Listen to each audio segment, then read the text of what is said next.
हमारे चैनल को सब्सक्राइब करें और बेल आइकन दबाएं।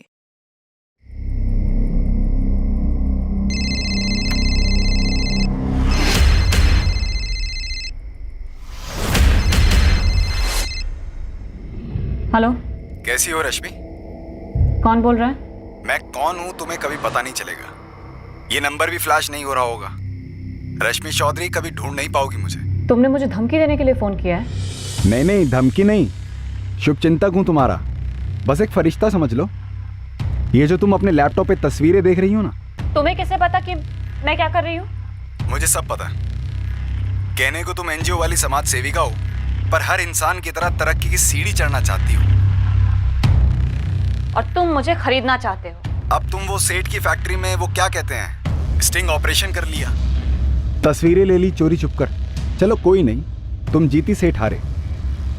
अब सेठ की हार कबूल करो और अपना अमाउंट बोल दो, लेकिन हाँ, थोड़ा सोच समझ कर मुंह उतना ही खोलना जितने में दोनों का फायदा हो। थक गया है अपनी बीवी से। दरअसल थक गया है कहना बहुत कम होगा, बल्कि अब उसकी बीवी उसके लिए बर्दाश्त के हद से बाहर हो गई है। ये शादी अब उसके लिए सिर्फ टॉर्चर है। ये बात उसके दिमाग में बैठ गई है। ये औरत खुद से उसके जीवन से नहीं निकलने वाली।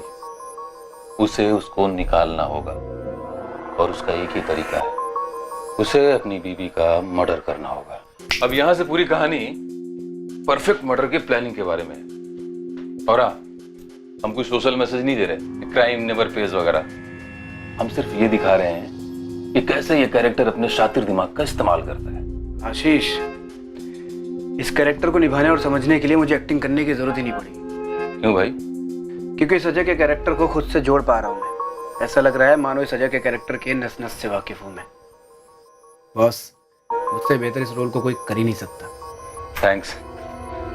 और सुन, चूंकि तू मेरा दोस्त है इसलिए खुल के बता रहा हूँ, अपना बिल्कुल ना के बराबर बजट है। कोई बात नहीं आशीष, बजट नहीं होगा तो भी मैं इस रोल को करूँगा, क्योंकि ये रोल तो लिखा गया ही मेरे लिए। थैंक्स। अच्छा सुन, फीमेल लीड के लिए तू गायत्री को मना लेगा? वाइफ के लिए? हाँ यार, प्रोजेक्ट को वेटेज मिलेगा। और वैसे भी आजकल टीवी पे छाई हुई है तेरी। अरे नहीं यार, वाइफ के रोल के लिए नहीं। उसका मर्डर मैं कैसे कर सकता हूँ?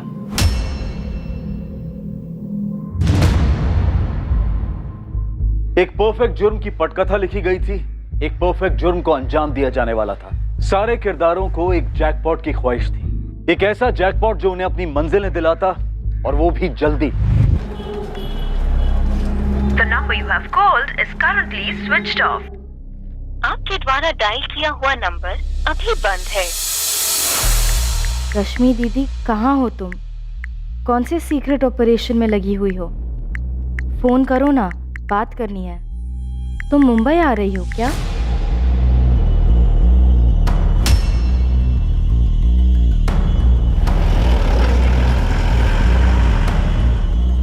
The number you have called is currently switched off. Please try again later. Thank you.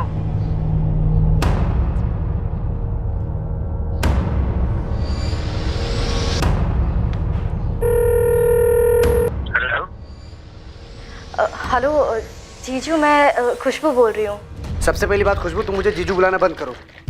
अब मैं तुम्हारा जीजू नहीं हूँ। हाँ ओके, सॉरी। निखिल, आपको पता है दीदी कहाँ है? मुझे क्यों आइडिया होगा कि तुम्हारी रश्मि दीदी कहाँ है और वो कहाँ गई है, जान के भी मैं करूँगा क्या? तुम शायद भूल रही हो कि 3 साल हो गया तुम्हारी रश्मि दीदी को और मुझे अलग होके, तो उसके ठिकानों के बारे में मुझे कैसे पता होगा? वो क्या है ना जी निखिल, 4 दिन से दीदी का फोन नहीं लग रहा है। तो मैं क्या करूं? प्रताड़ित एक्स हस्बैंड हूं उसका सिक्योरिटी गार्ड नहीं हूं मैं, समझी?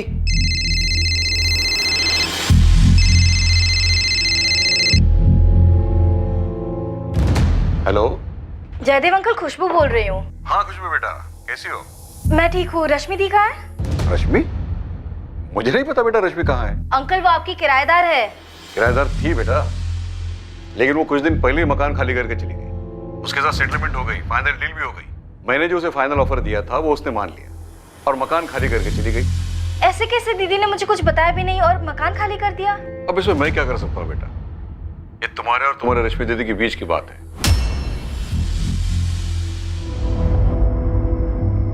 रश्मि चौधरी उम्र 29 कहां चली गई थी, कहां थी इस वक्त, ये उसके इर्द गिर्द किसी को पता नहीं था। अपनी बहन का पता लगाने रश्मि की छोटी बहन खुशबू चौधरी मुंबई से लखनऊ पहुंची। 20 जुलाई का मेल है तुम्हारी दीदी का। मुझसे मकान मालिक जयदेव भल्ला के खिलाफ केस वापस लेने के लिए कहा। हाय आशुतोष, मेरी जयदेव भल्ला के साथ फाइनली सेटलमेंट हो गई है, तो तुम प्लीज तुरंत केस वापस लेने की अर्जी डाल दो। मैं तुम्हारी फीस आज ही तुम्हारे अकाउंट में ट्रांसफर कर रही हूँ। अगले हफ्ते की डेट मिली अर्जी डालने के लिए। आशुतोष जी, पर रश्मि दीदी कहाँ पर है?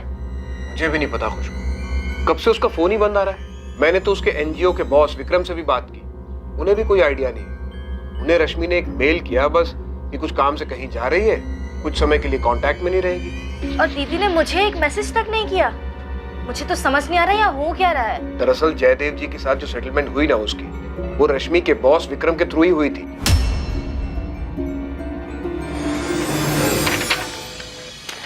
ये रहा रश्मि का ईमेल।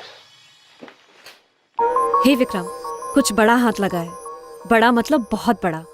अभी ज्यादा नहीं बता सकती, मैं कुछ दिन ऑफिस नहीं आ पाऊंगी। इसमें अच्छा खासा टाइम जाने वाला है। फ्री होकर सबसे पहले तुम्हें फोन करूंगी। 20 जुलाई को ये ईमेल मेरे पास आया।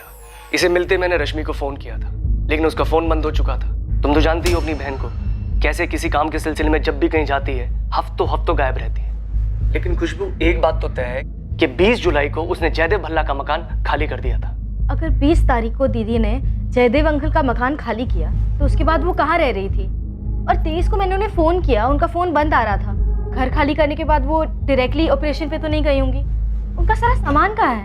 अब खुशबू, ये तो मैं भी नहीं बता सकता क्योंकि फोन बंद था उसका। दीदी का जयदेव अंकल के साथ अचानक सेटलमेंट कैसे हो गया? कुछ अजीब सा लग रहा है। निखिल को नहीं पता दीदी कहाँ है, आपको नहीं पता दीदी कहाँ है, ऐसे कैसे हो सकता है? तुम तो उसकी बहन हो।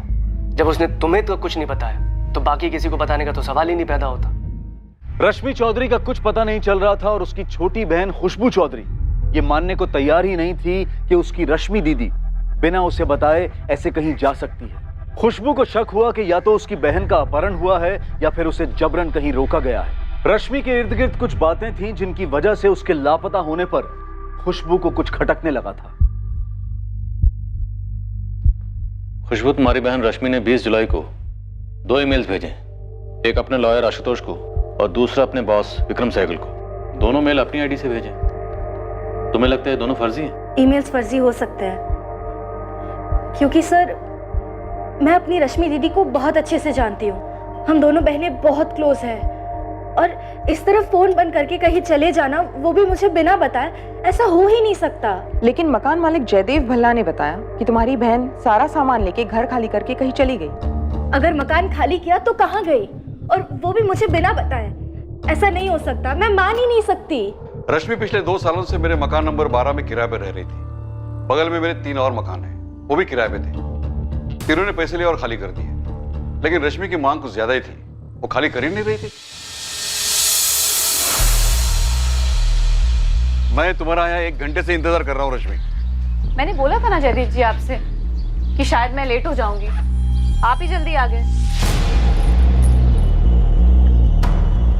पानी? नहीं, 20 लाख, सिर्फ और सिर्फ 20 लाख। मैं तुम्हें इतना ही दे सकता हूँ, इससे 1 पैसा भी ज्यादा नहीं। जयदेव जी, आपके चारों मकानों पर बिल्डर कम से कम 6 फ्लोर की 2 बिल्डिंग्स बनाएगा और उसने आपको पूरे 60 करोड़ ऑफर किए। गलत बोल रही हूँ? गलत कर रही हो तुम रश्मि, जो खाली नहीं कर रही हो। बाकी तीनों कैसे मान गए 20 में? और मुझे जितने भी पैसे मिले उससे तुम्हें क्या? जमीन मेरी है, तुम सिर्फ किराएदार हो। ये जो आप मेरी जमीनें बोल रहे हैं ना, सीना चौड़ा करके जयदेव जी, मैं उसकी बाल की खाल करके निकाल सकती हूँ कि ये जमीनें हासिल करने में आपने कितनी मुट्ठियां गर्म की। सोशल वर्कर समझ के मैंने तुम्हें मकान किराए पे दिया था, पक्का काउंटर तक नहीं बनाया, और अब तुम मुझे धोखा दे रही हो। कैसा धोखा? सोशल वर्कर है तो क्या हवा में सोएंगे? 1 करोड़ तो मांग रही हो। हाँ कहिए, अभी साइन करती हूँ। फिर वही 1 करोड़? तुम गलत कर रही हो रश्मि। जयदेव जी, आपके बाकी सारे मकानों का डील सस्ते में हो गया, आपको ज्यादा पैसे नहीं देने पड़े। मैं तो बस थोड़ा सा ज्यादा मांग रही हूँ, आपके 60 करोड़ में से 1 करोड़। 59 तो फिर भी आपके पास है ना। फिर भी आप ये कह रहे हैं कि मैं आपके साथ धोखा कर रही हूँ। पूरे 1 साल तक रश्मि ने कोर्ट के चक्कर कटवाए मुझे। मैंने कई बार उसके वकील आशुतोष और उसके एनजीओ के बॉस विक्रम से कहा कि सेटलमेंट करवा दे। आखिरकार विक्रम जी ने कुछ 45 लाख में सेटलमेंट करवा दी। तब जाकर उसने सिविल केस वापस लिया, पैसे लिए और मकान खाली कर दिया। 45 लाख? आपने दीदी को 45 लाख दिए और दीदी ने मुझे ये बताया तक नहीं और यूं ही कहीं चली गई? ऐसा कैसे हो सकता है? तुम और तुम्हारी दीदी एक दूसरे को क्या बताती है क्या नहीं बताती है, लेकिन मैं सच कह रहा हूं सर, मेरा सारा पेपर वर्क तैयार है। चाबी हैंड ओवर की रश्मि ने? इतनी तमीज कहां रश्मि में सर। मैं 20 तारीख को पूछने गया था उसे कि चाबी कब दे रही हो।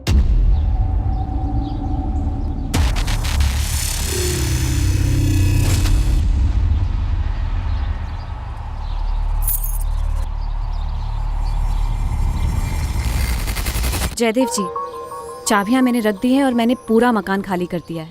अपना सारा सामान लेके जा रही हूँ। Wish you all the best Jaidev ji. अब आप ही बताइए, मुझे कैसे पता चलेगा वो लड़की कहां चली गई? उसके बाद तो मेरा मन ही नहीं हुआ उसे फोन करने का। सोचा चलो अच्छा हुआ भला टल गई। सर, दीदी ने इनको चिट्ठी भेजी, आशुतोष जी और विक्रम जी को ईमेल्स भेजे, लेकिन मुझे एक सिंपल सा टेक्स्ट मैसेज तक नहीं किया। ये कैसे हो सकता है? जब मिलेगी तो पूछ लेना अपनी दीदी से, मुझे पूछने से क्या फायदा। लेकिन मेरी बहन कहाँ है? जयदेव जी, घर की चाबी दीजिए, हमें तलाशी लेनी। हाँ मैम, जयदेव जी बिल्कुल ठीक कह रहे हैं। 17 जुलाई को उन्होंने मुझे 45 लाख कैश दिए थे, जो मैंने उसी दिन रश्मि को दे दिए थे। लेकिन विक्रम जी आपके थ्रू क्यों? जयदेव भल्ला ने कैश डायरेक्टली रश्मि को क्यों नहीं दिया? मैम, जयदेव जी रश्मि से बहुत चिढ़े हुए थे, उसकी शक्ल तक नहीं देखना चाहते थे। रश्मि ने पूरे 1 साल तक उनको कोर्ट के चक्कर कटवाए थे। फिर बड़ी मुश्किल से मैंने रश्मि को समझाया और 45 लाख में मनाया था। ये रहे तुम्हारे 45 लाख, गिन लो। विक्रम, मेरे वकील आशुतोष से ज्यादा भरोसा करती हूँ तुम पे। वो तो मुझे 25 पे सेटल करने के लिए कह रहा था, लेकिन तुम्हारी वजह से कम इतने तो मिले मुझे। लेकिन अगर मैं अड़ी बैठी रहती ना, तो उसे मुझे 1 करोड़ तो देने पड़ते। अगर तुम अड़ी रहती ना, तो तुम केस हार जाती। तुम्हारे एडवोकेट ने भी यही बताया था ना तुम्हें? हाँ, बताया था। फिर मैं हाई कोर्ट पे अपील करती, लेकिन छोड़ती नहीं। मैंने उसे 45 लाख दे दी। फिर 2 दिन के बाद उसने मुझे बताया कि उसे रहने के लिए एक बहुत अच्छी जगह मिली है, वो वहाँ शिफ्ट हो रही है। मैंने उसे डिटेल्स पूछी तो उसने मुझे बोला कि ऑफिस में आके बताएगी। बस उसके बाद उसका ये मेल आ गया कि कुछ बहुत बड़ा हाथ में लगा है। मैंने जानने की कोशिश भी की, लेकिन तब से उसका फ़ोन बंद है। बहुत बड़ा कुछ हाथ लगा है, मतलब एनजीओ से रिलेटेड? हो सकता है मैम। मैं आपको एक और चीज़ बताना चाहता हूँ। हमारा एनजीओ समाज से जुड़े काम तो करता ही है, साथ में हम लोग बचाव यानी रेस्क्यू ऑपरेशंस भी करते हैं। मतलब ट्रैफिकिंग? जी, ट्रैफिकिंग, बाल मजदूरी। मैम, पिछले साल हमें ये 2 अवार्ड्स भी मिले हैं। लेकिन अपने बहन को बिना बताए ऐसे रश्मि जा कहाँ सकती है? मैम, सच कहूँ तो मुझे भी बात काफ़ी अजीब लग रही है। मैं इन दोनों बहनों को बहुत अच्छे से जानता हूँ। इनके पेरेंट्स तो बचपन में ही गुजर गए थे। रश्मि ने बड़ी मुश्किल से अपनी पढ़ाई पूरी करी थी और उसके बाद खुशबू को भी पढ़ाया था। तो रश्मि इतनी बड़ी बात खुशबू को ना बताए और कहीं चली जाए, ये हो नहीं सकता मैम।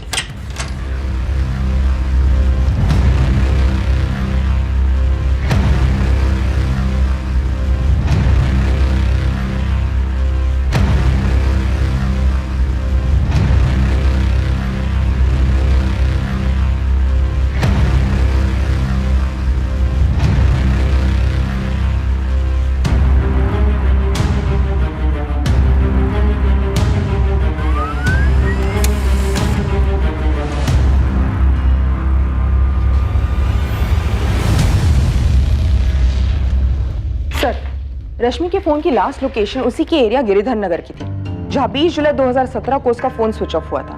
फोन स्विच ऑफ होने से पहले उसने किसी स्टेट एजेंट या ब्रोकर को कॉल्स किए थे? सर, मैंने पिछले महीने के सारे कॉल स्कैन किए, लेकिन उसमें किसी ब्रोकर या एजेंट को कॉल नहीं किए गए। दरअसल सारे कॉल्स या तो वकील आशुतोष, विक्रम या खुद के बहन को किए गए थे। लेकिन सर, इसमें एक नंबर है 444891 जिस पर 2 जुलाई को बात हुई थी। ये नंबर निखिल आचार्य का है। उसका मर्डर मैं कैसे कर सकता हूँ? रश्मि का हस्बैंड जो मुंबई में रहता है। रश्मि का हस्बैंड?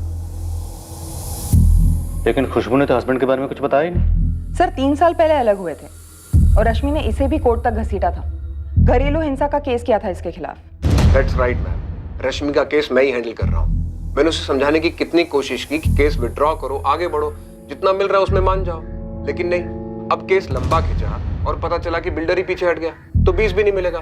मैं तो 25 दिलवाने की कोशिश कर रहा था, लेकिन रश्मि का बॉस विक्रम उसने अच्छी डील करा दी और केस वापस हो गया। और ये डोमेस्टिक वायलेंस वाला केस उसके हस्बैंड के खिलाफ 3 साल से चल रहा है। अब शांति और समझदारी से अलग नहीं हुए रश्मि और निखिल। मैंने कहा भूल जाओ, लेकिन लोग भुला ही नहीं पाते। रश्मि भूलने को तैयार ही नहीं है। वो कहती है कि अगर मैंने केस वापस ले लिया तो उन तमाम औरतों का क्या होगा जो केस लड़ ही नहीं पाती हैं। इसीलिए वो अपने पति निखिल के खिलाफ डोमेस्टिक वायलेंस का केस वापस नहीं ले रही है। एक केस खत्म हुआ और साथ में मिला कैश, और दूसरा केस अभी भी लड़ रही है अपने सेपरेटेड हस्बैंड के खिलाफ। सर कितनी अजीब बात है, ये रश्मि अचानक से गायब हो जाती है किसी को बिना बताए, वो भी 45 लाख मिलने के बाद। सुप्रिया, हो सकता है खुद से गायब ना हुई, किसी ने शातिर प्लानिंग के तहत गायब कराया। ऐसा लगता है उसकी पत्नी गायब नहीं हुई है, वो खुद अपनी मर्जी से कहीं चली गई है। उसने लोगों को तैयार कर लिया है तो वो ये कहेंगे कि कुछ गड़बड़ नहीं है। आखिर पुलिस भी तो कुछ साबित नहीं कर पाती, पर पुलिस लगी रहती है, कहती है बहुत ही बारीक प्लानिंग हुई है, एक परफेक्ट क्राइम की कोशिश हुई।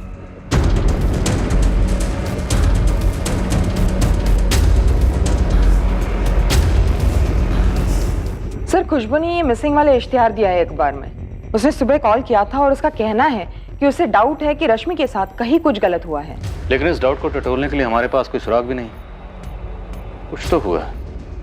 एक सोशल वर्कर का इस तरह अचानक गायब हो जाना या अंडरग्राउंड होना, क्या वजह हो सकती है?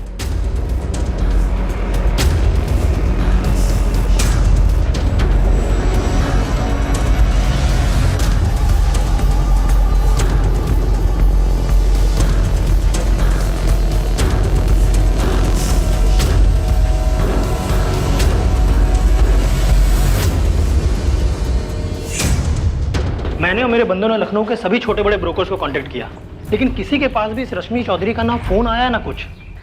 45 लाख कैश था उसके पास, छोटी रकम नहीं होती। और खुद से गायब होने की कोई वजह भी तो नहीं थी। और अगर कुछ है भी तो फोन रिकॉर्ड्स में दिख नहीं रहा। मुझे 2 बातें समझ में आ रही हैं। पहला तो रोकड़ा कि किसी ने 45 लाख रुपए के लिए इसे गायब कर दिया और मारवार भी डाला, और दूसरा कारण हो सकता है बदला, कि किसी का नुकसान करवाया हो इस एनजीओ मैडम ने। बंदे ने बदला लेने के लिए गायब करवा दिया, मारवार भी डाला। लेकिन उसने लोगों से कहा कि उसे दूसरा मकान मिल गया है, वो शिफ्ट हो रही है। मकान खाली हुआ है मतलब सामान निकला है, पर निकला है तो कब, कैसे और गया कहाँ?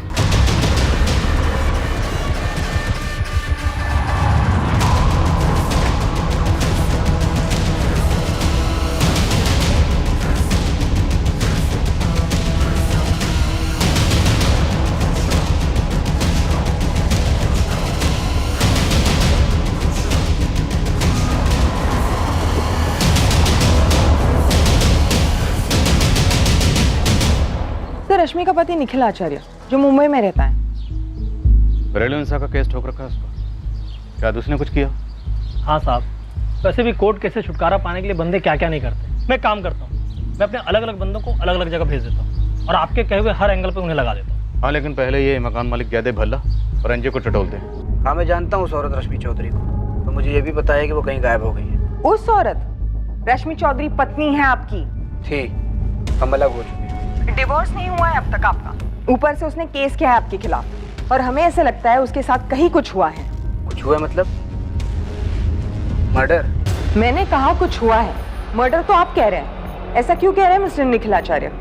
मैं इसलिए कह रहा हूँ क्योंकि आपने बात ही इसी तरह से की। एक काम करिए, जल्द से जल्द लखनऊ आ जाइए। बात आपको करनी है, या तो फोन कीजिए या तो मुंबई आइए। आप खुद चुपचाप चले आएंगे या मुंबई पुलिस से उठवाए आपको?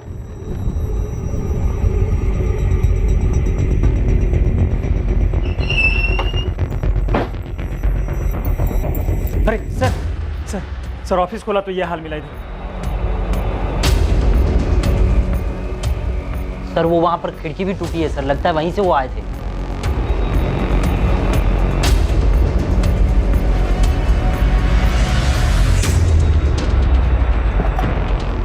सीसीटीवी वायर काट दी गई है सर।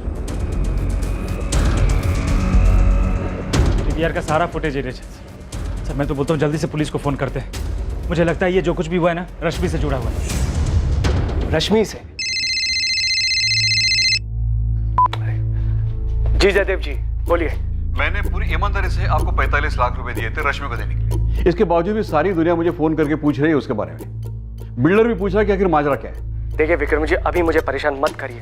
मैंने आपके और रश्मि के बीच में सिर्फ बातचीत करवाई थी, आगे खुद हैंडल करिए आप। हाँ लेकिन आप मेरी बात तो सुनिए विक्रम। सर आप मेरी बात सुनिए, मैं अभी अपने ऑफिस में आया, मेरे ऑफिस में चोरी हुई है, प्लीज मेरी बात समझिए, मुझे अभी परेशान मत कीजिए।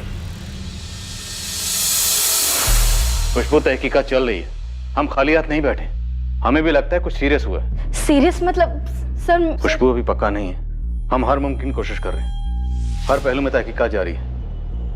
हमने सभी पुलिस स्टेशन में खबर भिजवाई है कि पिछले 1 महीने में जितनी भी अनआइडेंटिफाइड बॉडीज मिली हैं उनकी डिटेल्स हमसे शेयर करें। ये सब बहुत अजीब है। पिछले 1 साल से मेरी दीदी उस मकान के लिए लड़ रही थी और फिर 45 लाख में मान गई और फिर बिना किसी से कुछ बताए, किसी से कुछ कहे, अचानक मकान छोड़कर चली गई। सर ये सब मुझे बहुत अजीब लग रहा है। तुम्हारी बात सही है, पर 45 लाख भी बड़ी रकम होती, तो कुछ तो गड़बड़ हुई। अब या तो ये केस पैसों की हेरा फेरी का है, या फिर हो सकता है तुम्हारी दीदी से किसी की कोई दुश्मनी रही हो एनजीओ के कामों को लेकर। हम सबसे पूछताछ कर रहे हैं, पर पूछताछ एक पॉइंट तक ही हो सकती है। कोई सुराग हो, कोई सबूत हो तो ही बात आगे बढ़ सकती है।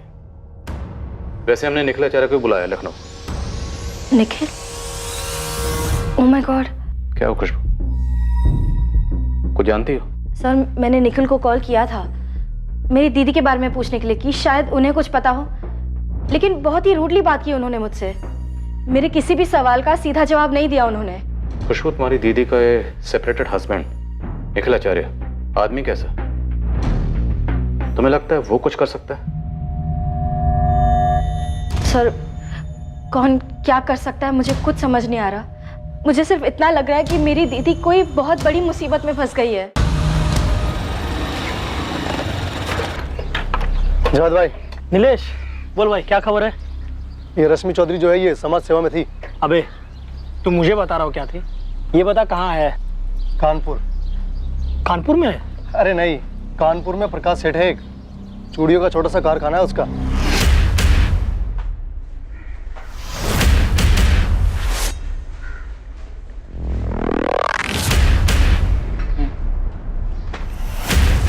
छह महीने पहले तक उसके कारखाने में बच्चे काम करते थे, काफी सारे थे। 6 महीने पहले छापा पड़ा वहाँ? उससे पहले प्रकाश ने खुद सारे बच्चों को वहां से हटा दिया। ये रश्मि जिस एनजीओ के लिए काम करती है वो लोग बाल मजदूरी के खिलाफ कुछ तो करते हैं और बच्चों के तस्करी के खिलाफ भी। वही तो इस रश्मि का कुछ कनेक्शन था जिसकी वजह से प्रकाश सेठ ने बच्चों को निकाल दिया। रश्मि ने कुछ किया? क्या किया वो मालूम नहीं, लेकिन पक्का वो शामिल थी, क्योंकि कई लोगों का नुकसान किया है इस रश्मि मैडम ने। तो इस प्रकाश सेठ का भी काफी नुकसान हुआ होगा और उसी ने इस रश्मि के साथ कुछ कर दिया होगा। ये प्रकाश को देखना बनता है जावेद भाई। तो अब सीधे लग जाए ये पता लगाने में किस प्रकाश सेठ ने किसे सुपारी दी और लाश को कहाँ ठिकाने लगाया। क्या खबरी जावेद का शक सही था?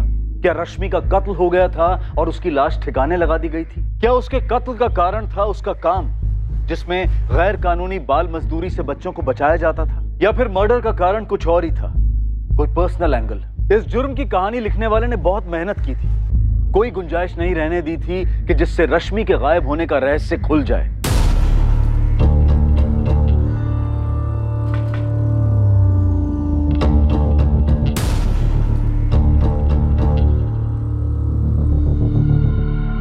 क्या आप लोगों के पास ऐसे कोई इंफॉर्मेशन थी जिसकी वजह से ये चोरी हुई हो? मैम हमारे तो काफ़ी सारे प्रोजेक्ट चलते रहते हैं, लेकिन कुछ प्रोजेक्ट्स ऐसे होते हैं जो गैर कानूनी एक्टिविटीज़ का खुलासा करते हैं, जैसे बच्चों की तस्करी, चाइल्ड लेबर। अभी इस वक्त ऐसे कौन से प्रोजेक्ट पर काम चल रहा है? मैम सच कहूँ तो अभी तो कोई भी ऐसा प्रोजेक्ट नहीं है। दरअसल मैम जैसे ही मैंने ऑफिस की हालत देखी, सबसे पहले रश्मि के उस मेल का ख्याल आया। हाय विक्रम, कुछ बड़ा हाथ लगा है। बड़ा मतलब बहुत बड़ा, अभी ज़्यादा नहीं बता सकते, इसमें बहुत ज़्यादा समय लगने वाला है, इसीलिए कुछ दिन ऑफिस नहीं आ पाऊँगी, लेकिन फ्री होकर सबसे पहले तुम्हें ही फ़ोन करूँगा। थैंक्स रश्मि। तो आपको ऐसे लगता है कि ये चोरी रश्मि के किसी ऑपरेशन से जुड़ी हो सकती है? जी। लेकिन आपने अभी कहा कि आपको ऐसे ऑपरेशन के बारे में कोई भी इंफॉर्मेशन नहीं है। हाँ नहीं पता मैडम, दरअसल रश्मि के काम करने का स्टाइल ही कुछ ऐसा है, हमें ऑपरेशन के ख़त्म होने के बाद ही पता चलता है। मैम रश्मि इस समय मिसिंग है और वो बहुत रिस्क लेती है। हो सकता है चोरी करने वाले को लगा हो कि उससे रिलेटेड कोई इन्फॉर्मेशन या सबूत रश्मि ने यहाँ छोड़े हो। ये चोरी करवाने वाला प्रकाश सेठ हो सकता है, कानपुर का प्रकाश सेठ। प्रकाश सेठ? हाँ मैम, 6-7 महीने पुराना केस है, चूड़ियों की फैक्ट्री है उसकी, रश्मि ने मुझे फोटोज भी दिखाई थी। ये उस एरिया में एक यूनिट है, ऐसे कई हैं और हर यूनिट में भर भर के बच्चे हैं। पूरे इंडिया से पक्का बहुत सारे बच्चे अगवा किए गए होंगे। Good job. एक काम करते हैं, पुलिस को बताते हैं और रेड करवाते हैं। नहीं विक्रम, अभी नहीं। मैं और भी यूनिट्स की जानकारी और ऐसे सबूत इकट्ठा कर रही हूँ, फिर एक साथ सब पे छापा डलवाते हैं। अभी कुछ किया तो बाकी यूनिट्स में बच्चों को कहीं छुपा देंगे। पर रश्मि, तुम गरम प्रूफ लेकर आई हो अभी, अगर बाद में लेट हो गया, बात लीक हो गई तो? मैं और भी चीजें पता लगा रही हूँ, मुझे सबके सबको अंदर करवाना है। अरे जानवरों जैसा काम करवाते हैं बच्चों से। देखो तुम फिक्र मत करो, देर नहीं होगी और कुछ लीक भी नहीं होगा। पर यह बात लीक हो गई कि रश्मि ने उन पे स्टिंग किया है और रेड पड़ने से पहले रातों रात वहां से सारे बच्चों को हटा दिया गया। इससे तो काफी नुकसान हुआ होगा प्रकाश सेठ का, और इसीलिए शायद उसने रश्मि को मरवा डाला हो। मरवा डाला? मैंने कितनी बार रश्मि से कहा था कि तुम जो भी करती हो पुलिस वालों को और मुझे बताया करो, कहाँ जा रही हो, क्या कर रही हो। पहले कभी रश्मि इतने लंबे अरसे के लिए गायब हुई है? नहीं मैम, कभी भी नहीं। और आज 14 दिन हो गए। और इस ऑफिस में रात में हुई चोरी के बाद मेरा डर और बढ़ गया है मैम। निखिल आचार्य को मिले हो कभी? रश्मि का सेपरेटेड हस्बैंड। विक्रम सर, हमने तो उसके बारे में सोचा ही नहीं। क्या नहीं सोचा? हस्बैंड वाइफ में बहुत टेंशन थी। सॉरी, मैं आपको बताना ही भूल गया हूँ। क्या बताना था तुम्हें? रश्मि उसे डिवोर्स नहीं दे रही है। 3 साल पहले अलग हुए थे ना वो?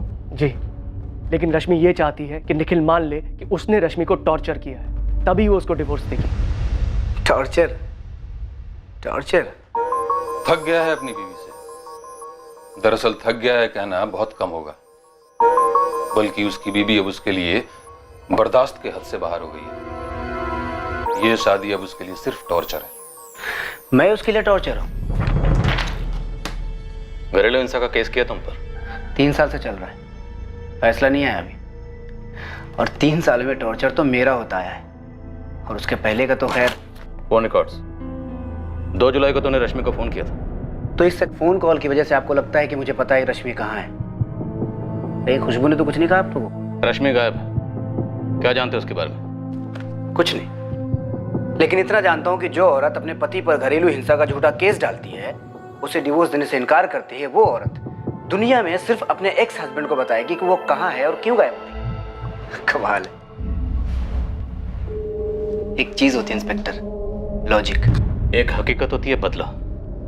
तुम मुझसे पीछा छुड़ाना चाहते थे, वो डिवोर्स दे नहीं रही थी, ये था लॉजिक। अच्छी पट्टी पढ़ाई उसके वकील ने आप लोगों को। एक्टिंग का भूत था निखिल पर, फिल्मी दुनिया के सपने थे। वो चाहता था कि रश्मि यहाँ का अच्छा खासा करियर छोड़ छाड़ कर उसके साथ मुंबई शिफ्ट हो जाए और वहां जाकर फुल टाइम जॉब करे, ताकि खुद निखिल फिल्म इंडस्ट्री में स्ट्रगल कर सके। सर, यहाँ भी निखिल की कोई स्टडी इनकम नहीं थी। अलग होने का यही कारण? रश्मि को बड़ा अफसोस है कि उसने ऐसे आदमी से शादी की जिसने उसे हर तरह से निचोड़ के रख दिया, फाइनेंशियली, इमोशनली, सब तरह से। और डिवोर्स नहीं दे रही है? जिद्दी है। वो निखिल को उसके किए की सजा दिलवाना चाहती है। ये निखिल किसने बदला लिया होगा? कुछ करवाया होगा रश्मि के? सर, निखिल तो हताश हो चुका है इस केस को लेकर। रश्मि कहती है कि वो तो पागलों की तरह पीछे पड़ा है इस केस को वापस करवाने के लिए। हम दोनों की लाइफ रुकी हुई है रश्मि। मुझे काम से टाइम निकाल कर लखनऊ कोर्ट आना पड़ता है। मुंबई से फ्लाइट का कॉस्ट तुमको पता है, ऊपर से वक्त की कीमत। और जो कीमत मैंने भरी तुमसे शादी करके, उसे कोई कोर्ट भी भर कर नहीं दे सकता। जो तुमने खुद को पेश किया मेरे सामने, और शादी के बाद जो तुम निकले, उस एक्टिंग के लिए कोई अवार्ड तो मिलना चाहिए तुम्हें। निखिल, भूलो मत, इसी हाथ उठाने के लिए केस चल रहा है तुम पर कोर्ट में। अब अगर मुझे छुआ भी ना तो केस और बिगड़ेगा, और फिर मुंबई लौट के यहाँ आना पड़ेगा। और मैं तो पीछे नहीं हटूंगी। तुमने जो परेशानियां दी है ना मुझे मेरी लाइफ में, उसके बदले में सूद समेत भरपाई करवाने का प्लान है मेरा। तुम्हारे इंतजार की बर्दाश्त खत्म हो गई जब तुम यहाँ पर कोर्ट हियरिंग के लिए आए, रश्मि के पास गए और उसे गायब करवा दिया। लॉजिक ही लॉजिक। एक तरफा मन घड़त कहानी कभी लॉजिक नहीं होती इंस्पेक्टर। आप रश्मि से मिले तक नहीं, उसका असली चेहरा तो क्या आपको नकली चेहरा भी नहीं पता? तुम्हें तो पता है, तुम बता दो क्या उसका असली चेहरा? असली सोशल वर्कर दूसरों का भला करते हैं, पर रश्मि सोशल वर्क के जरिए सिर्फ अपना भला देखती है। जैसे ही कोई पावरफुल आदमी मिलता, उसके कंधे पर सीढ़ी लगाकर चढ़ने लगती है। सीढ़ी तो तुमने लगाई थी शादी के बाद उसके कंधे पर। अच्छा, आप चश्मदीद गवाह हैं। नहीं, आप मुझे बताइए, आप रोज देखने आते थे? लव मैरिज थी हमारी, मेरी तरफ से प्यार भी था, और उसका मकसद सिर्फ कामयाबी, जो तुम्हें मिली नहीं थी। शुक्र है कि उसके रहते नहीं मिली, और जब मिली तो उसको लगा कि इसका भी शिकार किया जा सकता है। आदत है उसकी। कैसा शिकार? क्या आदत है? बोलो। पैसा। आप लोगों को दिखा नहीं किस तरह से उसने पैसों के लिए मकान मालिक को रगड़ा? वो मुझसे भी पैसा ही चाहती है। पैसा सबकी लाइफ में जरूरी होता है, जैकपॉट सबको चाहिए होता है, पर रश्मि, उसके लाइफ में सबसे ज्यादा जरूरी सिर्फ और सिर्फ पैसा ही है। वो हर बंदे में अपना जैकपॉट ढूंढती है। सोशल वर्कर के नकाब के पीछे आप लोग देख ही नहीं पाए। तो अब तक आपने जितनी भी कहानी रश्मि के बारे में सुनी है, माफ करना इंस्पेक्टर, वो पूरी तरह से गलत है। वो औरत पैसे के परे कभी कुछ सोच ही नहीं सकती। हमारी शादी सिर्फ 1 साल की थी रश्मि, इसलिए डोमेस्टिक वायलेंस का तुम्हारा झूठा केस पुलिस को सच्चा लगा, और कोर्ट में भी तुम्हारा पल्ला भारी पड़ा। तुम अपना पल्ला छुड़ा सकते हो, जेब हल्की कर दो। फिर पैसा? निखिल, जब हम अलग हुए थे तब बात अलग थी। तब मैं 1 लाख में सेटल करने के लिए रेडी थी, पर तुमने कहा नहीं। फिर 3 साल बाद मैंने 2 का ऑफर किया, फिर नहीं। अब तुम 3-4 शोज करते हो, पॉपुलर हो, इनकम भी काफी अच्छी है। 10 लाख से नीचे क्या लूंगी? इनफैक्ट ये भी कम है। अरेंज कर दो, मैं केस वापस ले लूंगी। मेरे पास इतने पैसे नहीं है निखिल, मुझे तुम्हारा पर एपिसोड रेट मालूम है, और तुम महीने में कितने एपिसोड्स करते हो वो भी मालूम है, और तुम्हें मालूम है कि मेरी कैलकुलेशन कितनी स्ट्रांग है। तुमने हमेशा कैलकुलेशन ही किया है, रिश्तों में भी सिर्फ कैलकुलेशन। क्यों की मैंने तुमसे शादी? तुमने शादी एक सीढ़ी के लिए की थी निखिल, मतलब मैं। तुम मेरा यूज करते हुए मुंबई में अपना करियर बनाना चाहते थे, और जब ऐसा नहीं हुआ तुमने मुझे छोड़ दिया। छोड़े जाने का दर्द बहुत होता है निखिल। मैं उसे 10 लाख दे सकता था सर, लेकिन मैंने उसे कभी टॉर्चर किया ही नहीं, ना ही कभी हाथ उठाया, तो किस बात के पैसे देता? मैंने अपनी लाइफ में बहुत स्ट्रगल किया है सर। न जाने कितने ऑडिशन में रिजेक्ट हुआ, भूखे पेट सोया, तब जाके इस मुकाम तक पहुंचा हूं। मेरा पैसा खून पसीने का है सर। अब तुम अपनी स्ट्रगल को ढाल बनाकर फिल्मी कहानी सुना रहे हो। कोई फिल्मी कहानी नहीं है सर, यही सच है। हकीकत बयां करने के लिए उसकी पत्नी है नहीं, तो स्टोरी बनती है सिर्फ अजय की। वो जो कहता है उनके बीच जो हुआ वो सच बन जाता है। पुलिस अजय को क्वेश्चनिंग के लिए बुलाती है। वो जानता है कि पुलिस जाहिर तौर पे उस पर शक करेगी, लेकिन अजय पूरी तरह तैयार है। शातिर खिलाड़ी भी है सर, पूरा चांस है कि वो खुद कहीं छुप कर बैठी हो, क्योंकि उसको पता है कि उसके गायब होने से कई लोगों पर शक होगा, और जब शक होगा तो पुलिस उन्हें टटोलेगी, जिससे उनके पुराने पाप भी बाहर आएंगे। उनके इसी डर का फायदा उठाकर वो उनसे पैसे निकलवा रही होगी सर। तुम्हारी बातों से ऐसा बिल्कुल नहीं लग रहा कि तुम एक ऐसी औरत की बात कर रहे हो जो कभी तुम्हारी बीवी रह चुकी। ऐसा लग रहा है जैसे किसी स्क्रिप्ट की चालबाज और धोखेबाज औरत के बारे में बात कर रहे हो। हाल फिलहाल में कोई स्क्रिप्ट पढ़ी है क्या? फिल्में जिंदगी का आईना होती हैं सर। एक स्क्रिप्ट में मैंने एक लाइन पढ़ी थी कि पैसों की खुशबू मुर्दों को भी जिंदा कर सकती है। पैसा कुछ भी करवा सकता है सर। थोड़ा ड्रामेटिक है, पर सच छुपा हुआ है इस लाइन में। 45 लाख कैश थे उसके पास, लेकिन हमने कहीं देखा नहीं है सर। ये तो हमें मकान मालिक जयदेव भल्ला ने बताया, लॉयर आशुतोष ने भी बताया, और विक्रम का भी यही कहना है। निखिल और रश्मि की कहानी भी हमें वकील आशुतोष ने सुनाई, जैसे निखिल ने सुनाई, पर हकीकत क्या है ये देखने के लिए हम कहीं भी मौजूद नहीं थे। सर 45 लाख की खुशबू बहुत तगड़ी होती है, किसी से भी कुछ भी करवा सकती है, जैसे निखिल ने कहा। राइट, मुर्दों को भी जिंदा कर सकती है। हे गायत्री। निखिल, सब ठीक है ना? हाँ सब ठीक है। अच्छा, बेबी ज्यादा प्रॉब्लम तो नहीं हुई? ना ना, हो गया आराम से सब। लेकिन रश्मि है कहाँ? स्क्रिप्ट में ये डायलॉग पुलिस का है, तुम्हारा नहीं है, और गर्लफ्रेंड ऐसे सवाल नहीं पूछा करते। सर इस निखिल का मुंबई और लखनऊ का बैकग्राउंड निकलवाती हूँ। मुंबई पुलिस की हेल्प लो। बात शुरू है सर।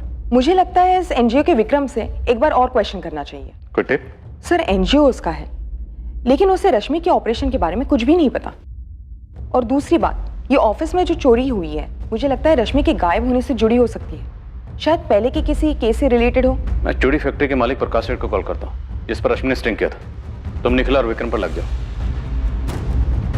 सुप्रिया,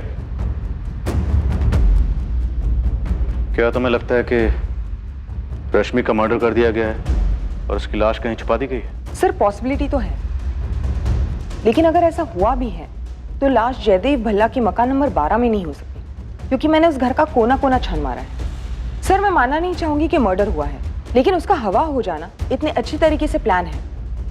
डिटेल्स देखिए सर, दरवाजे पे एनवेलप में चाबी और जयदेव भल्ला को वो चिट्ठी। सर, फिर वो 2 ईमेल्स, एक लॉयर आशुतोष राय को और दूसरा ईमेल बॉस विक्रम सहगल को। पूरा घर खाली करके गायब हुई, लेकिन घर का वाईफाई डिस्कनेक्ट नहीं किया। किसी ने रश्मि को घर में मार दिया, फिर उसी के वाईफाई से, उसी के ईमेल से वो दोनों मेल्स भेजे। गायब हुई है, गायब करवाया है या मर्डर हुआ, लेकिन जो भी हुआ उसके पीछे मुझे एक ही मोटिव लगता है, पैसा। पर क्या वाकई पैसा इस केस का मोटिव था? वो 45 लाख रुपए जो रश्मि को बतौर भरपाई मिले किराए का मकान छोड़ने के लिए, या इस केस का कोई ऐसा पहलू था जिसका साया भी अब तक केस पर पड़ा नहीं?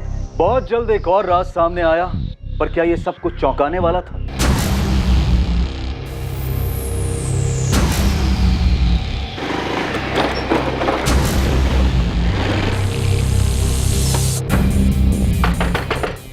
अबे दरवाजा तोड़े। नीलेश, तेरे कानपुर के उस चूड़ी फैक्ट्री के ओनर प्रकाश सेठ की पुलिस इंटरव्यू ले रही है।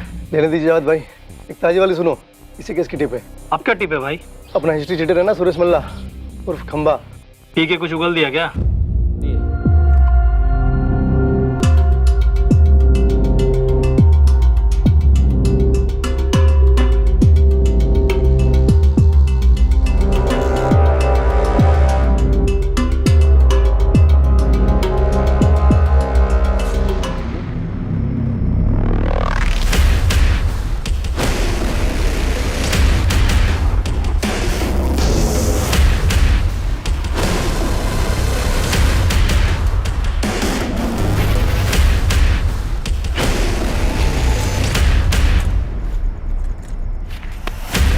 जो भी थे सब उठा लाए बलवीर भाई।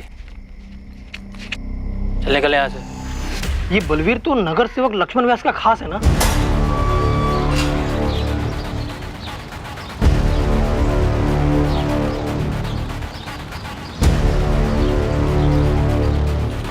भाई जी,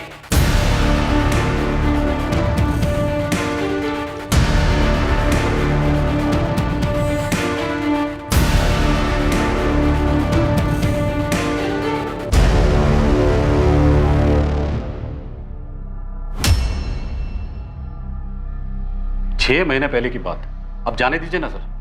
मेरी फैक्ट्री में अब एक भी बच्चा नहीं है।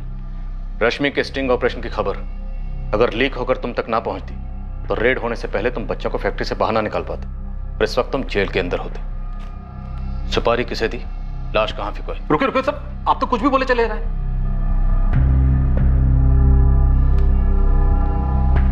कबूल करता हूं 6 महीने पहले मेरी फैक्ट्री में बच्चे थे, कबूल करता हूं। मुझे रश्मि चौधरी वाले स्टिंग ऑपरेशन के बारे में खबर मिली। अब ये मत पूछिएगा कि खबर कैसे मिली। कैसे मिली? जब मुझे खबर मिली तो मेरे आदमियों ने रश्मि चौधरी को फोन लगाया, धमकाने के लिए नहीं, समझाने के लिए। अब सेठ की हार कबूल करो और अपना अमाउंट बोल दो, लेकिन हाँ थोड़ा सोच समझ कर। मुंह उतना ही खोलना जितने में दोनों का फायदा हो। 5 लाख। अरे रश्मि, छोटा बिजनेस है, 5 नहीं हो पाएगा, 3 पे डन करते हैं। ठीक है 4।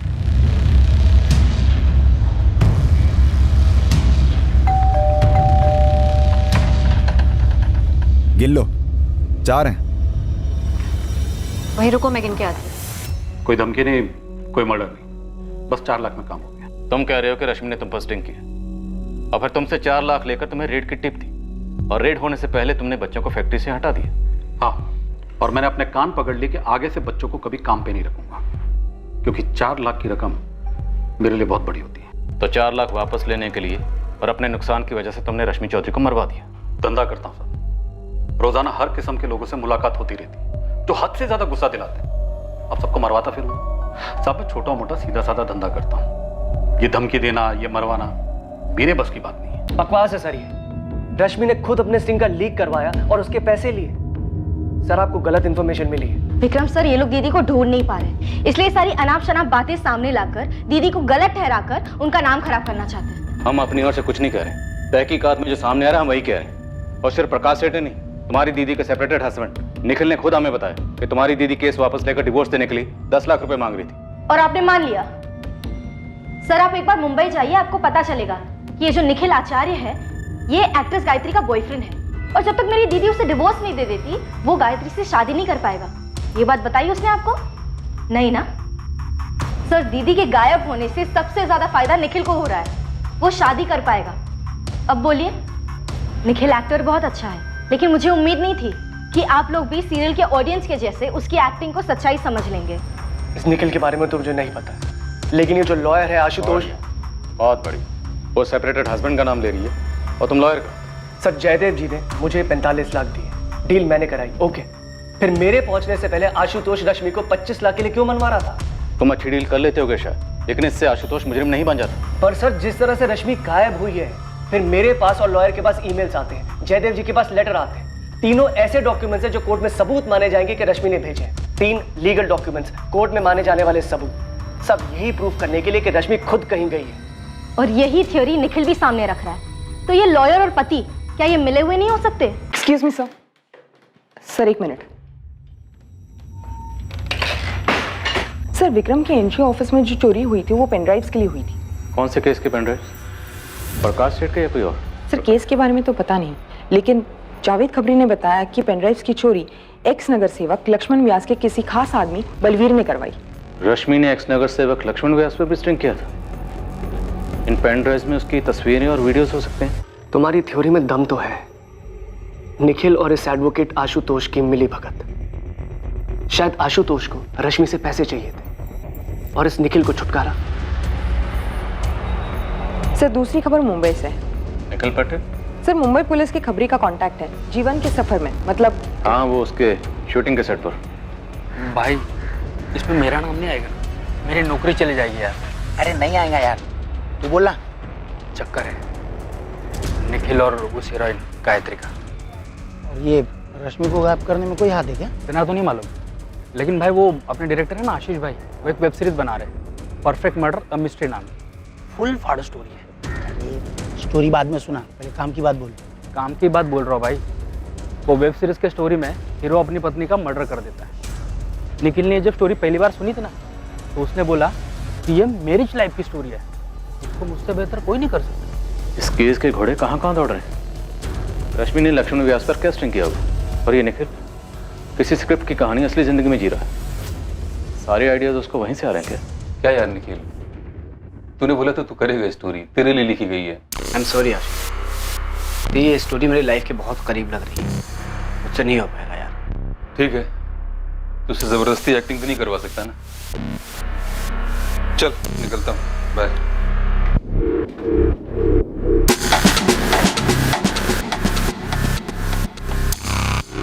और हाँ निखिल यार, मैंने दिन रात एक करके ये स्क्रिप्ट लिखी, बहुत मेहनत किया है, तो प्लीज किसी के साथ शेयर मत करना, अपने तक रखना। पागल है क्या आशीष, तेरी कहानी है, मुझे थोड़ी याद रहेगी, तो टेंशन मत ले। ठीक है, निकलता हूँ, चल बाय।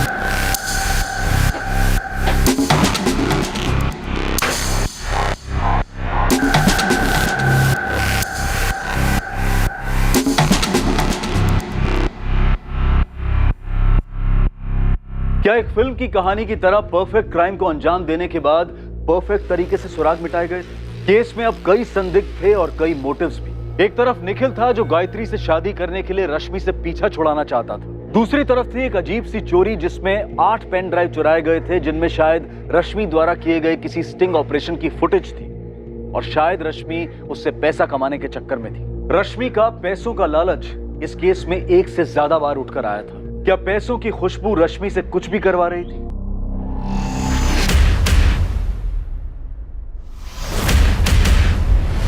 मुश्किल केस था क्रैक करने के लिए, और रश्मि अपनी सच्चाई बोलने के लिए सामने नहीं थी। पर क्या वो थी भी, या फिर पैसों की खुशबू एक मुर्दे को जिंदा रख रही थी? समय लगा, पर आखिरकार ये केस हल हुआ। कैसे हुआ ये हम जानेंगे कल रात इस केस के दूसरे और आखिरी भाग में। अब मैं अनूप सोनी आपसे विदा लेता हूं, फिर मुलाकात होगी।